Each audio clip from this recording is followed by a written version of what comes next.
Lorsqu'il ne règne que la pauvreté et le crime, une seule solution, tuer des dragons. Dans la ligne temporelle bizarre dans laquelle vous et moi nous trouvons aujourd'hui, cette phrase mystique est en fait tout ce qu'il y a de plus réel. Car au plus bas de la pyramide sociale des MMORPG, même en dessous du noob qui a commencé le jeu 2 semaines plus tôt, on retrouve le pratiquant de RP érotique catgirl tentaculaire. Ok, mais encore en dessous, on retrouve le revendeur d'or. Tout le monde déteste ceux qui choisissent de revendre de l'or. Mais est-ce vraiment un choix quand les deux seules options sont le gold farming ou la famine? Bienvenue dans la face cachée de la revente d'or virtuel.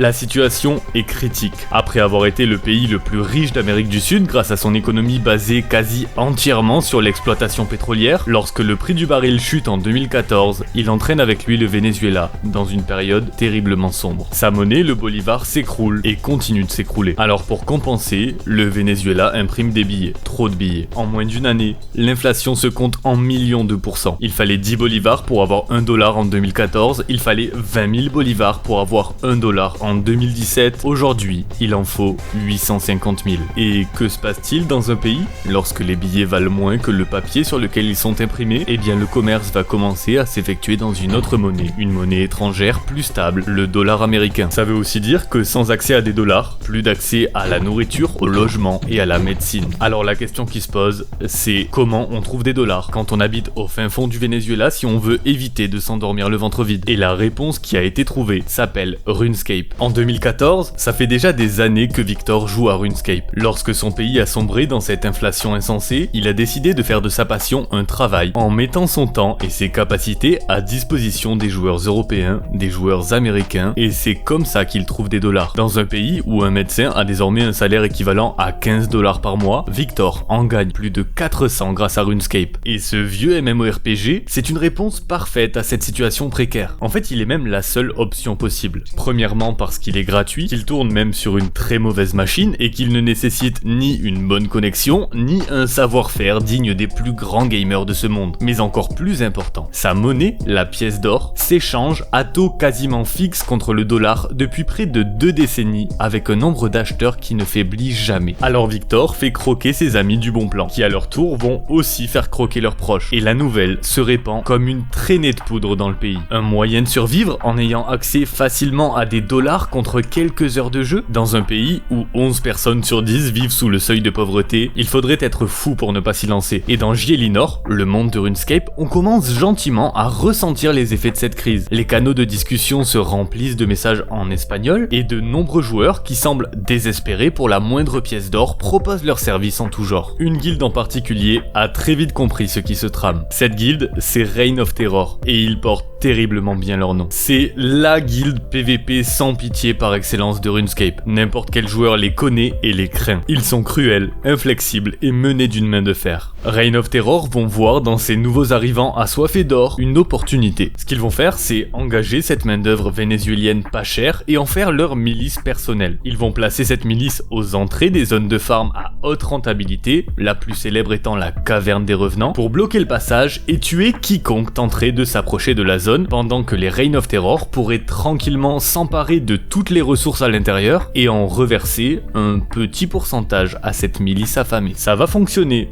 quelque temps, mais plus les mois passent et plus la milice vénézuélienne s'agrandit et on apprend de plus en plus sur RuneScape, jusqu'au jour où ils comprennent qu'ils pourraient juste se faire beaucoup plus d'or et donc d'argent dans la vraie vie si eux-mêmes contrôlaient la caverne des revenants. S'en est suivi une des plus mémorables batailles de RuneScape et sans le moindre doute la plus importante, la bataille pour le contrôle de la caverne des revenants, opposant la milice vénézuélienne à leur ancien employeur Reign of Terror. Des gens qui se battent littéralement pour la survie de leur famille contre les légendes du PVP de RuneScape. Ça va durer plus d'une semaine, mais la motivation de mettre du pain sur la table, couplée à la puissance de frappe du très grand nombre de joueurs vénézuéliens, va petit à petit prendre le dessus. Le 7e jour, la caverne était sous le contrôle de ce petit pays d'Amérique du Sud, et de là, ces chercheurs d'or virtuels ont pu démultiplier leurs revenus. RuneScape était devenu un réel moyen de sortir de la misère, et va prendre de plus en plus de place dans le pays. Ils commencent à apprendre de meilleures techniques, s'équipent de mieux en mieux dans le jeu, et s'organisent en ferme pour ne payer qu'un seul abonnement internet car chaque centime compte.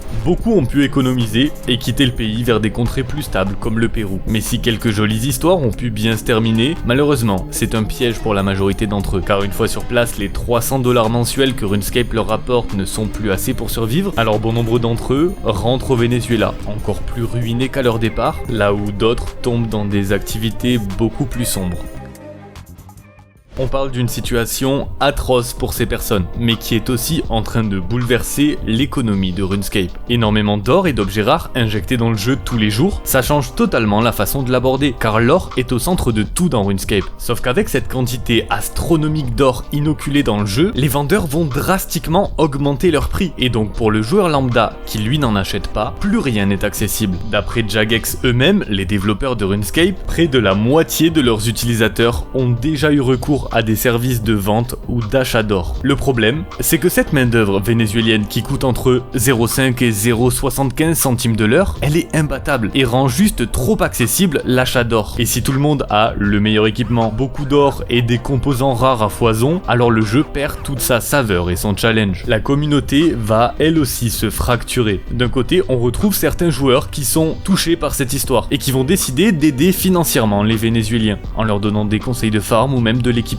Quant aux autres, qui estiment que ces joueurs ruinent le jeu et son économie, ils vont juste balancer toute leur haine, les chasser en permanence et tout faire pour ruiner leur travail, jusqu'à créer des guides sur comment camper les groupes de Vénézuéliens. Cet orpaillage virtuel effréné va continuer jusqu'en 2019 ou plus rien. Le blackout, le noir complet. Le gouvernement n'a plus les moyens d'entretenir correctement les infrastructures. Durant presque une semaine, la population est privée d'électricité. Le secteur hospitalier est évidemment le plus touché. Pour les patients qui doivent être dialysés ou en attente d'être opérés, c'est une catastrophe. Et pour les travailleurs de RuneScape, c'est la perte pure et simple de leur gagne-pain. Vous connaissez l'effet papillon? Le battement d'aile d'un papillon au Brésil peut-il provoquer une tornade au Texas? Bah ici, lorsqu'un stagiaire a trébuché sur un câble électrique au Venezuela, ça a provoqué une crise économique dans RuneScape. Cet afflux constant d'or et de matériaux rares qui se coupent d'un coup va bouleverser l'économie. Et chez Jagex, qui jusqu'à présent ont été plutôt souples compte tenu de la situation IRL des Vénézuéliens, comprennent qu'il leur faut agir. Eux aussi ont une famille à nourrir et dépendent de la santé de RuneScape pour le faire. Si les Vénézuéliens continuent d'injecter autant d'or dans le jeu, RuneScape va subir exactement le même sort que le Venezuela. Jagex s'exprime. Bien sûr, nous compatissons à la situation terrible dans laquelle se trouve le peuple vénézuélien, mais les gold farmers n'ont pas leur place en jeu. Nous ne ciblons pas particulièrement les Vénézuéliens, nous agissons de façon neutre. Si un compte est susceptible d'enfreindre les règles, alors il sera banni, tout simplement. À tout ça va venir s'ajouter la fermeture de la caverne des revenants et d'autres zones à très haute rentabilité, l'achat d'or qui est désormais beaucoup plus puni et les IP en provenance du Venezuela apparemment surveillés. Mais à votre avis, cela a-t-il eu le moindre effet? Eh bah non, pas vraiment. Si un habitant du Venezuela se faisait 300$ avec RuneScape et qu'il s'en fait désormais 150 ou même 30, c'est toujours rentable pour lui et c'est toujours nettement plus élevé que le salaire moyen. Quoi qu'il arrive, dans la situation actuelle, pour ces personnes, la voie la plus rapide vers des dollars et donc de la nourriture reste la pièce d'or de RuneScape. Le problème, c'est que RuneScape au Venezuela, c'est mettre un pansement sur un bras coupé. Si quelques heureux élus ont réussi leur installation à l'étranger grâce à RuneScape, la plupart des Vénézuéliens continuent de s'enfoncer dans la misère. Et c'est une histoire sans grand gentil ni grand méchant en réalité. À part les quelques raclures de chiottes qui font tout pour les tuer en jeu et qui eux-mêmes en stage d'immersion d'une semaine au Venezuela se mettraient à farmer aussi des golds au bout du deuxième jour parce que voir son enfant faire un demi-repas par jour, c'est pas ce qu'il y a de plus agréable. Mais à part eux, on peut ni blâmer les Vénézuéliens qui veulent juste manger à leur faim, ni Jagex qui essaye de protéger leur jeu car eux aussi ont des familles à nourrir. Et malheureusement, en l'état actuel des choses, il n'y a pas vraiment de solution non plus. Si tous les clients arrêtent du jour au lendemain d'acheter de l'or, c'est potentiellement des drames IRL au Venezuela. Si c'est l'inverse qui se produit, beaucoup trop d'or va continuer d'être injecté dans RuneScape, l'or ne vaudra plus rien, et donc potentiellement des drames IRL au Venezuela. Parfois, une suite d'événements improbables vont lier deux destinées qui n'étaient pas censées se croiser. Ici, la survie de dizaines de milliers de personnes en Amérique du Sud et celle d'un MMORPG légendaire. De cette guerre pour le contrôle de la caverne des revenants jusqu'au blackout d'un pays tout entier provoquant une crise économique dans RuneScape, c'est une histoire absolument folle, mais malheureusement profondément triste et pour l'instant sans issue, car lorsqu'il ne règne que la pauvreté et le crime, une seule solution, tuer des dragons.